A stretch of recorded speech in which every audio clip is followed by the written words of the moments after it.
This videocast is brought to you by Gantt Pro, online Gantt chart software for teams. Thanks for tuning in. I'm Ben Aston, founder of The Digital Project Manager. And I'm Kelly. And today I want to talk all about your project manager resume or your project manager CV. And why I want to talk about this is the project management industry is growing rapidly. There's loads of jobs out there, and the number of project management jobs out there is growing and growing and growing. So if you're interested in getting a project manager job, maybe now is the time to apply for your first project manager role, or maybe you're thinking about upgrading your project manager CV. And you're thinking, okay, well, what should my CV look like? What should be included in my resume? What should I have in there? What should I not have in there? And today we're going to talk about it all. So let's talk about what the goal of your resume or your CV is. And really, it's your ticket. If your CV is good enough, if your resume is looking good and it passes the test, then you will get an invitation to an interview. But how do you do that? That is the million-dollar question. So Kelly and I are going to talk about different resumes. We're actually going to reveal our own old resumes, and we're going to talk about them and talk about what we do differently next time. And hopefully you're going to get some insights on how you can build a better project manager resume. So overall rules, Kelly, what are your kind of things that you think about when you're hiring a project manager? You're the one who's reviewing loads and loads of these resumes. What are some of the key things that you're looking for? Right. So the first thing that comes to mind, I don't know if this sounds old school or not, but I'd want to keep it to one page, because typically they're sending that as a PDF or a Word doc into either the portal where you are looking at pulling all the job resumes and printing them out, or they're emailing it and HR is printing them out. At the end of the day, they're probably going to get printed out because they're being brought to an interview if you do get through for an interview. So I don't like staples. I don't like multiple pieces of paper. I don't like printing on the front and back. I like one page. It's all right there. I don't like it to be too wordy. I like it to be very clear. And if there is a history of, if there's a history where it has to go on 2 pages, just include the history that's on one, and then maybe there's, ask for any information beyond this or before this year. I think that's fine. I think that wherever you are having information like to LinkedIn or to your website, make sure that that's hyperlinked, or if there's any articles you're referencing, make sure that that's hyperlinked. And I think that you need to not just have one resume for every place that you are applying to, but I do think it's important to take the time to adjust it a little bit as needed to cater to exactly where you are applying, because I have seen resumes come across my desk before that I think to myself, okay, which part of their career history are they trying to relate to this role? And I can kind of comb through and pick it out, but that's creating more work for me. Make it easy, brief, to the point for the person who is looking at your resume, because sometimes it might be an HR person who isn't privy to this PM role, and they've been told to look for keywords, or they've been told to look for, and so you want to make it easy for them as well. Yeah. So for me, I think what really matters, I love the saying, be brief, be bright, be gone. And stick to one page and make this as condensed as possible. Be bright so you're on paper. So make it stand out though visually as much as you possibly can. And then be gone, and just be happy with that you've just put your best foot forward. So things to include in your project manager resume. I think this overall objective, personal statement, professional summary, a couple of sentences explaining who you are and the experience you have and why you're kind of right for the role. And I'd recommend tailoring that for the role that you're applying for. Then you want to go into experience. You want the past. Dive into the past with your achievements. What are the things that you actually achieved? Don't necessarily list out all the things you did, but what did you achieve? What difference did you make? That's what people are interested in. Then you can touch on your education.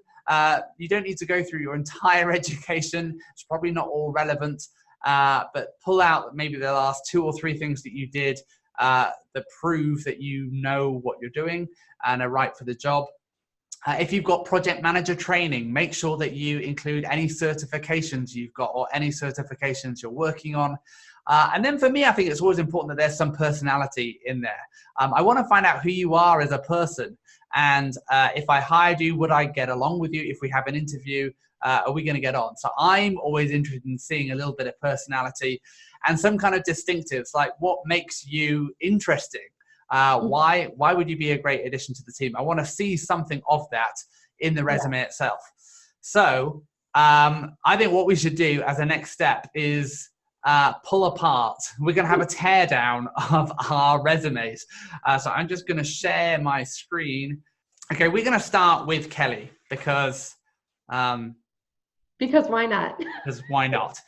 So here we have Kelly. So now bear in mind that we're pulling these apart and we're just thinking about what could we do to make our resumes better.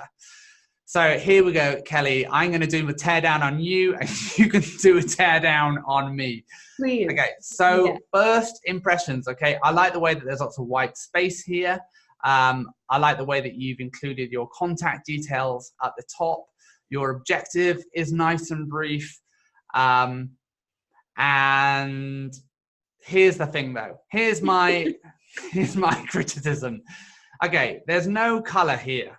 And I like a bit of color. A little bit of personality, I think, is a good thing. I think what I would also like to see is a picture. Now, I know there's lots of debate. Should you include a picture or not? I think you should. Like, I want to know who you are. Yeah. If you've got a pretty face, why not put it on your resume? So a picture would be good. Some color would be good. So here's some more criticism. Kelly here says she outlines and drives technical project manager process and documentation. Okay, that's fine. But what has she achieved? I want to see, okay, in the past 12 months, I've delivered 6 projects of budgets. What were the budget size? What was the level of complexity? I want to see some bullet points there so that I don't have to kind of read it all. I like the way that you've put these little breaks in between your sentences, but maybe they could have been bullet points and you could have included less things. And this is a minor thing, but I think everything communicates in your resume. So you want to make sure there's absolutely no typos or formatting issues. And here, I see a formatting issue. No. So, I mean, it's minor, right? It's a tiny, tiny thing, but Kelly did not include a space there, and it just looks like maybe she doesn't have attention to detail. I know that's not true, but that's what you could. That's what you could perceive from that. What I like about this here, what Kelly's got is it shows her progression, and where you can show that you've been promoted internally. That's a great thing because it shows that you've got some tenacity, you've impressed people, you've got some staying power. So yeah, where you can show this progression, I think that is really good. But one thing I think that's missing though is, I don't know who Iris Titan are. I don't know who BI Worldwide are. I mean, that's bad on me, but I don't know. So where you can include links to off-ramp people into more information, I think that's always a good thing to do. So I remember, like, they're looking at this as a PDF, so they could click on that and find out who BI Worldwide are. Are they similar to the organization you're working for or not? We can find out. I like the way that Kelly has included her links to posts on the digitalprojectmanager.com. Again, that kind of sets her apart a bit. She's got this publications, and for someone to have publications to show a passion outside of their day job for what they do, I think is an admirable thing. That's kind of the person I'd want to hire on my team. So think about how can you show that this isn't just a job, that this is something that you love to do. So yeah, there is my teardown. And next we're going to pass on to Kelly to look at my CV from back in the day. This is a few years old. But Kelly, pull me apart. And I'm just going to concede right from the start that this goes on to 2 pages. Yes. So let's start at the top though. Kelly, what have I done wrong?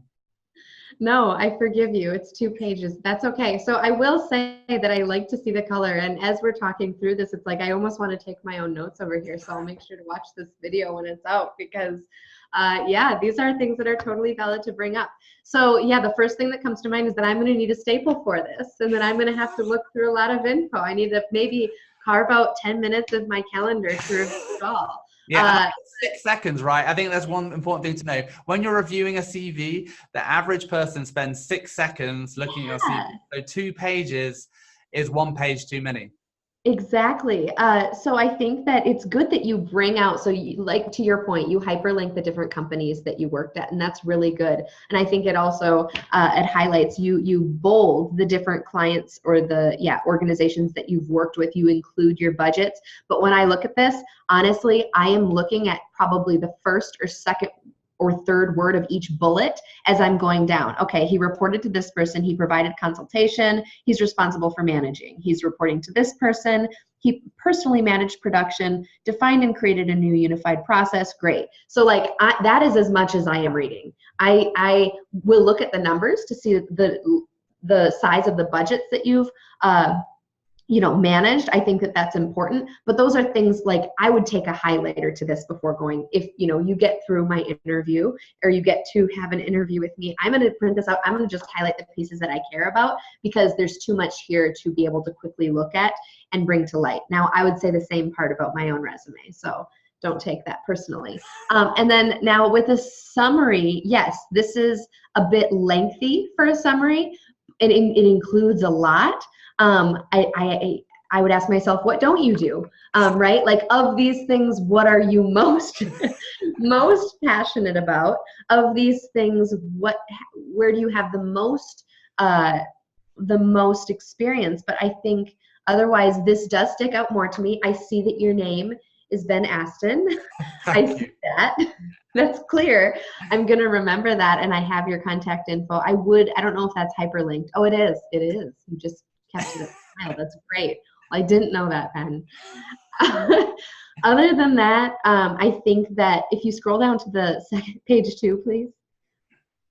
Other than that, I think that I would just shorten up the history a little bit so that you're trying to get that all in one page. But otherwise, that's really the feedback that I have for you, Ben.